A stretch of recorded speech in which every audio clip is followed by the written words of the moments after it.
Hello and welcome all of you to Advanced Field Practicum Social Work 653. For those of you who don't know me, my name's Sean Allen. I'm the Director of Field Education here at Concord University. I'm also an Assistant Professor of Social Work.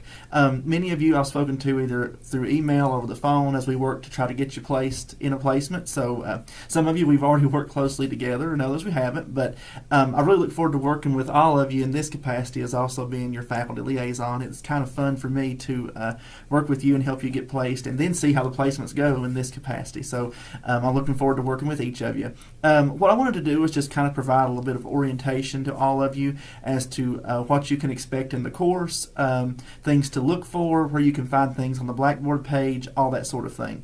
I apologize now that I don't have this set up to where I can pop up Blackboard as you're watching the video and show you. I've done that in the past, and the mechanism we use to do that sometimes doesn't work with certain browsers and that sort of thing. So I thought it would at least be helpful to do just a simple YouTube video so you all could see, you see me and we could talk about, what you can expect in the course and that sort of thing.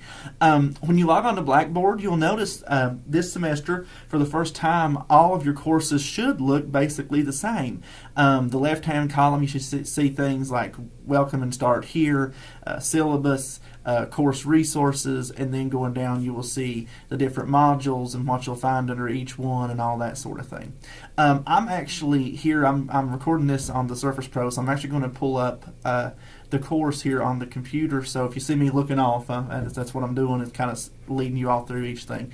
The very first thing you'll see, of course, is the Welcome and Start Here tab, and pretty much what will be there is this video. So if you're seeing this, you've probably made it there, and I'll probably also post this as an announcement as well. So that's basically what you'll find under Welcome and Start Here is this. So, and this will be posted there, so you can continually come back to this as a reference and that sort of thing. Just sort of a few FYI kind of things. Each of you are required to complete 21 hours per week in your field practicum. Now, what that means is when you're finished with field at the end of the summer 2 semester, you will have 525 total hours for field, which is the requirement, and that's a CSWE thing that we have to uphold at this time. You will be enrolled in the field placement this spring semester, and then in summer 1 and in summer 2. Now that's a total of 25 weeks because there's 15 weeks in the spring term and then 5 weeks in each summer term. And hopefully, as Lord willing, as long as nothing wild happens, you'll be with me all of that time. So you're stuck with me. I'm sorry. But anyway, so keep all those things in mind.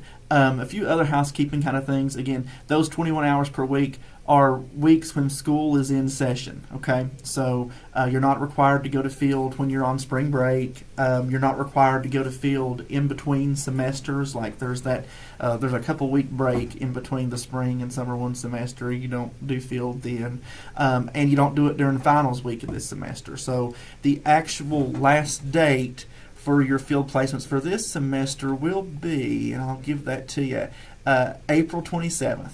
So you're starting today, January 8th, this week, and then the last day for this semester will be April 27th. And I do have the summer schedule as well. Summer 1 starts on May 14th, so you'll have between April 27th and May 14th to catch your breath a little bit. But summer 1 is from May 14th to June 15th, and then summer 2 is from June 18th to July 20th. Okay, so excluding academic breaks, this placement is from January 8th to July 20th. Okay, now I know that's a long time, but trust me when I say it will go faster than you could ever imagine because you're so busy. But anyway, so there's just sort of a few housekeeping kind of things. I know you guys have gotten things from me on that in the past, but there you go. So now, also, you will see, of course, the syllabus is on here, and the syllabus pretty much has just about everything you could ever dream of in it. And also, there's a tab called Course Resources on CourseWeb. Now, there you will find several different things. You will find a course content overview, which basically breaks down every single thing you do assignment-wise while you're in placement.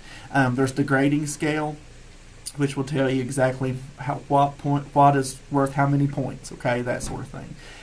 There's also the assignment schedule, and everything's broken down for you there as to when things are due and whatnot. The learning contract form is on under course resources. The capstone project, the information about it is listed there. There's also the activity log form and the evaluation of the student are all right there for you. Now, the course is actually broken down into modules. So each module is pretty much 2 weeks in length. There are a couple deviations from that. There's 8 modules altogether. So all except module number 5. Module number 5 is actually 3 weeks in length because it includes spring break. So, technically it's 2 academic weeks, but when you're looking at it, you'll say, that looks different. It's because spring break is in there, so I don't count that, and, so you use that.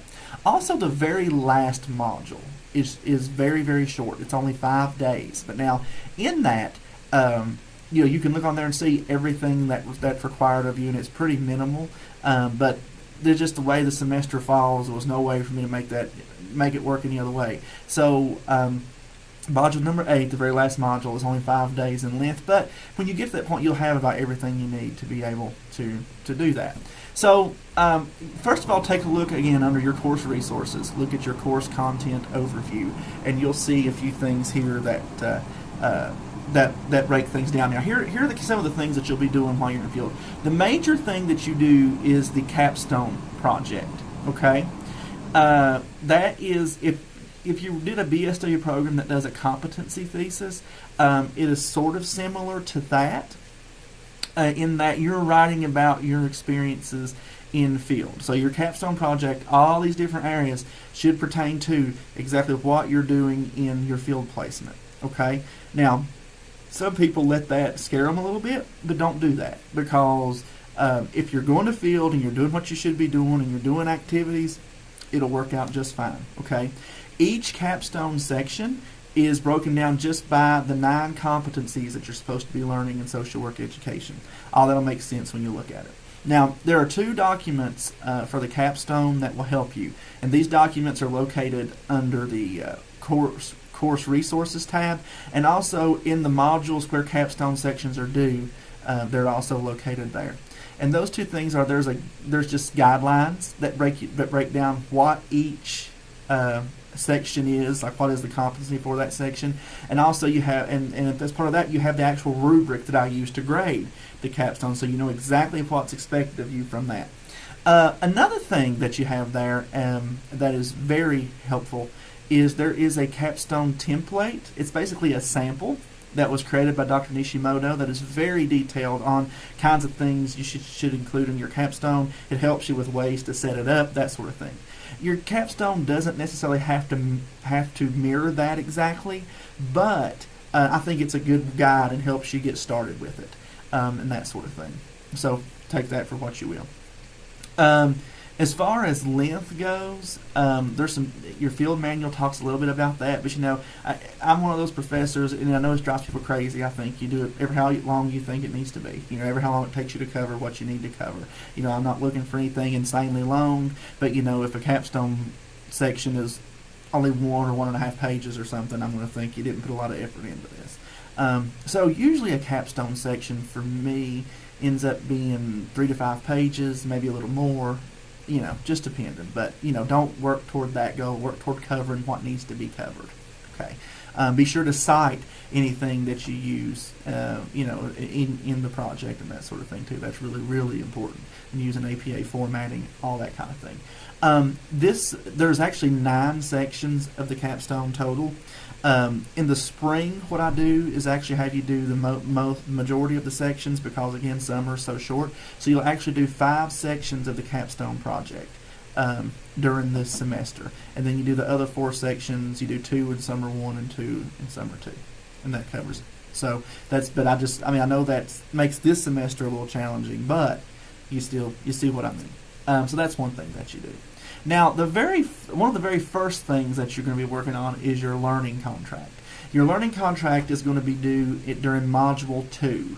And your learning contract is basically where you are telling me and you're making an agreement with your field instructor and your agency as to what are the kind of things you're going to be doing while you're in field. when you look at that learning contract form, it is broken down by the competencies, and then you have a place to list 3 tasks under each of those competencies as things that you're going to be doing. Now, you don't have to necessarily make all those things extremely specific, but they need to be measurable. So they can't be so broad that we can't decide if you did it or not. Okay. Now, one thing to keep in mind, however, is you don't have to have 3 new things under each competency. So, like if you used a task under competency 1, you might use that same task under competency 3 and 5. I'm just using that as an example. Okay. So, don't think that you have to sit there and come up with all these different things. I mean, because of course you're going to do a lot of stuff, but at the same time you can reuse some of those underneath. So take a look at that. Let me know what questions you have.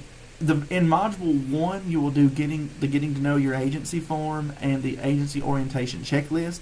Those are pretty self-explanatory and just ways for you to get to know the agency that you're doing your placement in. So that's that. In every single module, you will do an activity log and you will do an hours report. Now, your activity log is where you're detailing out and telling me exactly what it is you've been doing the last couple of weeks in field during that time frame. Okay. Now this is very important. Keep your activity log as one document, and what I mean by that is the activity log you do for module 1. Okay, that very first one. Just add module 2 to that and submit it again. Just keep it in one running document is the way I like to see those. The reason for that is so I don't have to keep digging where was the last one at, and so I can kind of compare what you've been doing, looking at hours and all that sort of thing. But the activity logs are important, and that's where you let me know what you're actually doing in field. Where I don't necessarily do a journal in this placement, that's kind of where you're doing that, where you're putting some things and detailing out how you're feeling about how things are going on and that sort of thing. The hours report's really simple. It looks like a quiz, but it's not really a quiz. But when you open it, it's basically a quiz with 2 questions. It asks you how many hours you got during this module time period. So of course what we mean is, from January 8th until the end of the first module, how many hours do you get? The second question is how many hours do you have total for the semester? And you'll answer those 2 questions each time. So each time I want to see how many hours have you gotten since the last time you reported, and how many hours do you have for the entire semester. Self-explanatory. And you actually get points for doing that. All you have to do is just do it and do it correctly, and you get a couple points for it. You can't beat that. We will do interactive seminars during the field placement. Well, actually, I do two during the semester. We're going to do those. I think it's during Module 2, the time period for Module 2, and I also think it's during the time period for Module 6. What I do is here, probably sometime this week even, you'll get a doodle poll from me where everybody kind of pick your times as to when works best for you to do seminar, and then normally what I do is pick a couple of those times, like the top 2 or something, and hold seminar at those times, and you can attend either one, that sort of thing. During seminar, what I ask you to do is to actually come with something you want to talk to your classmates about, something that's happening in field. Okay, I do this in lieu of process recordings. I want you to come and tell us about if there's a situation going on that you need some advice on, if there's something happening that you just weren't expecting, anything that might be going on that you really want to talk to someone about and kind of get their opinions on, and then we help each other. Your classmates, and we talk back and forth with each other and just help each other with whatever the situation is. So come with something to talk about, even if it's just, oh my gosh, everything's starting and I'm so overwhelmed. Come with something to talk about. Another thing that of course we'll be doing are field visits. Okay, I will be doing my very best to get out in person and visit all of you in your agencies. With the spring semester weather pending, I may have to do some of those via Adobe Connect, that sort of thing. But I do want to get out and visit all of your agencies in person if at all possible. What I do is do a visit in the spring, and I do a visit over the summer. Now, not one each summer term. There's no way I could get out and see all of you twice over the summer. But I'll do one here. I actually probably will be sending out stuff soon to schedule those early on, January, February, and then I'll probably do them again, in around June-ish is when I'll be trying to get out and see most of you again. What I'll do is I'll look at geographically where all of you are, and then let's say I have 7 people in the Beckley area. I'll send all of you a message and give you some dates and say, okay, can we schedule as many of these as we can, on 1 or 2 dates, and that's what I do. Like, for example, I know I have a couple people up in the Fairmont, Clarksburg area. I'll be doing my very best to see both of you all at the same time. And some of you are outliers and are in different places. I think I have one person in Roanoke, for example. Well, I mean, I don't have anybody else down there, so it'll be a little bit easier to schedule that way. But I do try to get as many of you in as I can, put in one trip. Okay, so that's a little bit of the overview for the class. When you click on each module, for example, I have in the beginning, I remind you of when the due dates are. Everything's right there. Like, for example, the first module starts today and it ends January 21st. 11:59 p.m. That's when you have to have everything submitted for the module. Okay. Now that's another thing. Every single module but the last one ends on a Sunday night at 11:59 p.m. The number 8, module 8, actually ends on that Friday night at 11:59 p.m. And the only reason for that is it's the last day of the semester. So not much else we can do about that. But anyway, go through, click on the modules, take a look, that sort of thing. In module number 4. I also want to point this out to you. When you get there, I have some self-care for social workers information, just some stuff I thought you guys might find helpful, because at that point you'll be about halfway through the semester and ready to pull your hair out. Some of you, and some of you will be breezing along. It just depends. But I wanted to provide some things that I thought, some articles. I'm also going to see if I can find some videos, some stuff like that, some things that might be helpful to you. It's nothing you're going to be tested on or anything. It's just stuff to help you. So there's that. As far as getting in contact with me, usually the absolute best way to get in contact with me is via email. And if you don't have my email, it's rallen@concord.edu. The only reason I say that is, particularly when I'm teaching this class, I'm out doing visits. We have 1,000 meetings a week here, it feels like, so I'm not always sitting here in my office. But that's one of the best ways to get a hold of me. My office hour is from 10 to 11 every single day, Monday through Friday, 10 a.m. to 11 a.m. I know that many of you work, that sort of thing. If you need to talk to me in person, or if you want to talk to me on the phone and you can't seem to catch me in the office, shoot me an email. I'm more than happy to schedule a time to talk with you and answer any questions that you have. And sometimes people will send me something through email. I'll think, oh yeah, I didn't know, I didn't think of that, so I'll just send it out to everybody. Another thing is, if you find a mistake in the class or something that doesn't make sense, let me know that, because I could have had a typo, or many of you know me, my mind gets in some weird places sometimes, so who knows what I was thinking, and I may have put something in here that doesn't make a lot of sense. Let me know that. I am very, very happy to help clarify anything about any questions that you may have. I think that's all I can think of right now.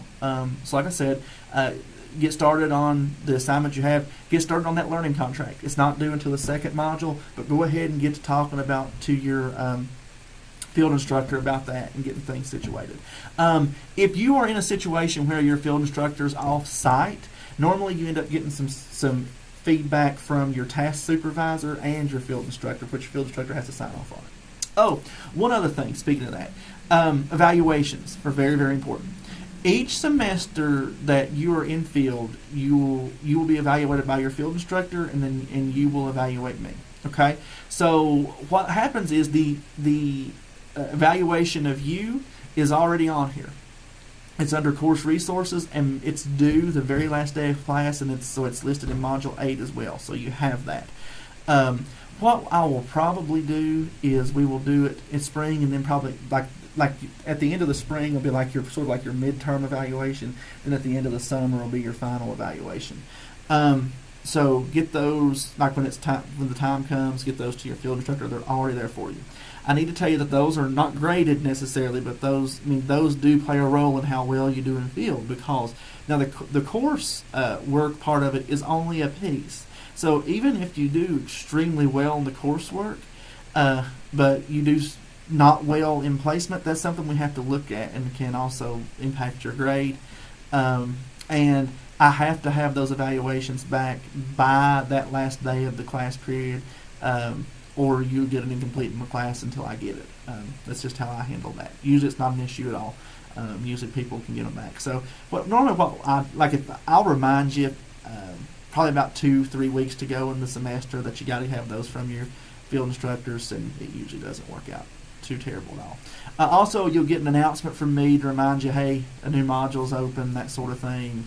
And just let me know what questions or issues you all have. Again, I'm looking forward to working with each of you, and please let me know if there's any issues or questions, and we will talk soon. So I hope you all have a great semester, and see you soon.